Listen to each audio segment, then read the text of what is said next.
રાખી સાવંત. હા, ઈ ફાકા ફોજદારી કલાકાર રાખી સાવંત કાચિંડો. ઈ કાચિંડાને મારે એટલું કેવું છે કે સાચું બોલવાની તાકાત ન હોય ને તો કોઈના સમાધાનના ફોન જ ન કરાય. અને હાલ કદાચ હું ખોટી હોય તો મજડા હાલ માં સોનબાઈ પાએ અને એકવાર મજડામાં આવીને કહી દે કે કીર્તિ ખોટી છે હાલ. અને પાછો એમ કહેતો હોય છે કે અમુક તો ગાળો બોલીને ફેમસ છે. તું માફિયા માંગીને પેલા કોઈ પણ સમાજને ટાર્ગેટ કરવાનો અને પછી માફી માંગી લેવાની. પછી માફી માંગી લેવાની.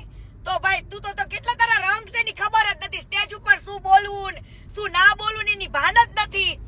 કિસ્સો કરવી ના કરવી ને એવી કિસ્સો કરે છે ને ડાક પડી જાય છે. તારી માએ તને આ સંસ્કાર આપ્યા છે. આમે પાસે તું કેસ ને કે બાપનું ધાવણ ને માનું લોય.